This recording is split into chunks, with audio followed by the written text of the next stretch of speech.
So what's the next big wave for entrepreneurs? I want to share with you what I believe for the next 3 to 5 years, the next big wave is going to be for people like you and me, especially if you're an entrepreneur. But before I go into it, I need you to do me a quick favor. I need you, come on, you already know, to hit that subscribe button. We're approaching 10,000 subscribers on our YouTube page, and I need your help. You already know how the algorithms work. You got to hit the like button. You got to share it. You got to subscribe. You got to hit the bell to get the notification so that you can continue to get content, valuable content like this video that you're watching right now. Okay, let's get into the next big wave for the next 3 to 5 years.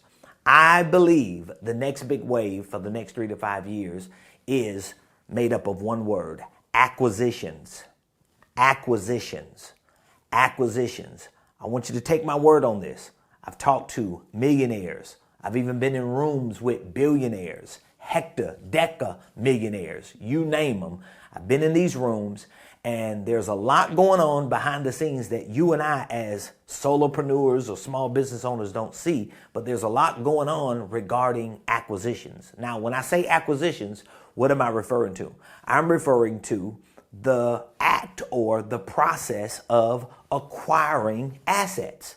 So when someone purchases a piece of real estate, that's actually an acquisition.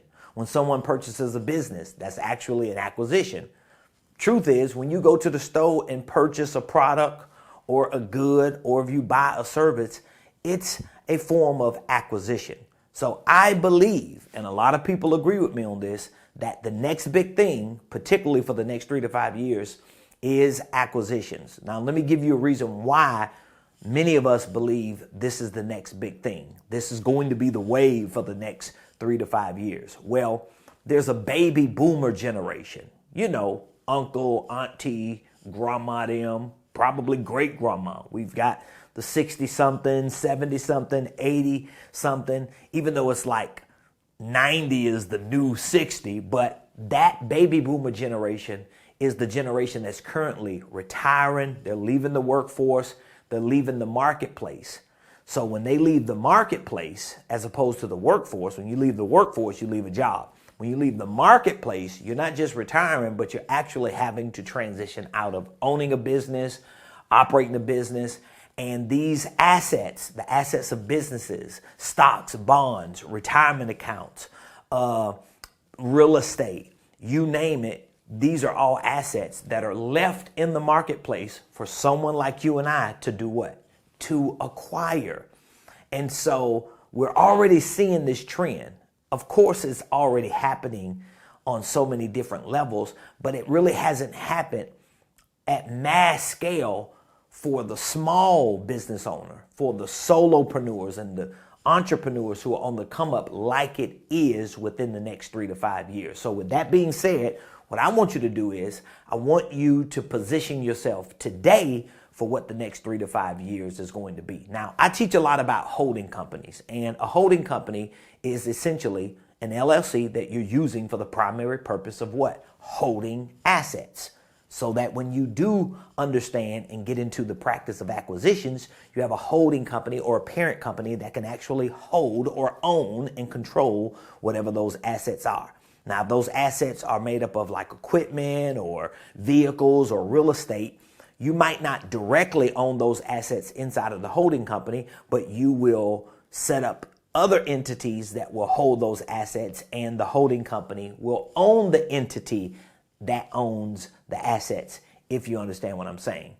As far as the holding company is concerned, it may hold certain intellectual assets like IP, curriculum, data, stocks, bonds, licenses, trademarks, copyrights. Those are things that are intellectual in nature that the holding company will own. So when it comes to you preparing yourself and positioning yourself with the right entity structure, I recommend that you set up a holding company, a parent company, and whatever other LLCs or entities that you need, you set them up under the holding company so that they can become subsidiaries and properly prepare and position you for this next new wave of acquisitions. I want you to get in on this. My team and I, my organizational enterprise, we're positioned for this new wave, and we believe that it's going to be one of the biggest, massive opportunities that this generation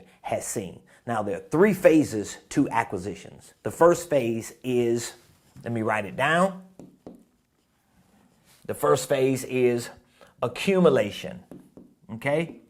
So you have to accumulate the assets. The key word with accumulation is identify. So when you're accumulating assets, you've got to be able to have an eye to see certain things, whether it's intellectual, whether it's virtual, digital, physical, or all of the above. But you've got to develop the eye to be able to see things and understand what type of asset this can be to your organizational enterprise. And when you identify with it, you're able to see how can this be monetized and how can it increase the overall enterprise value of your organizational enterprise. So the first phase is accumulation. You have to get better at having the eye to accumulate assets, or in other words, to identify with things that can monetize and things that can increase your enterprise value. The next phase is integrate. So you have to take the assets that you've identified with and you've got to integrate them properly inside of your business. So the key word for integration is positioning.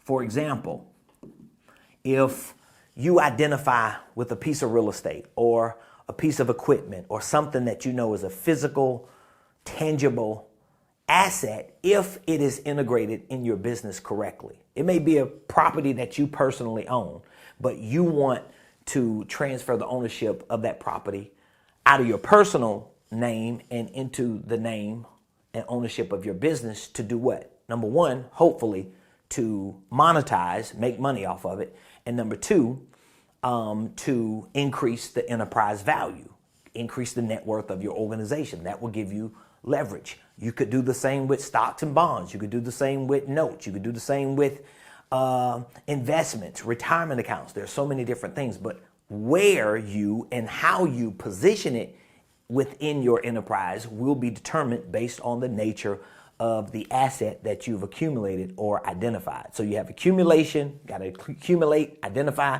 integration, you got to integrate and position it. And number 3 is valuation. You want to valuate it.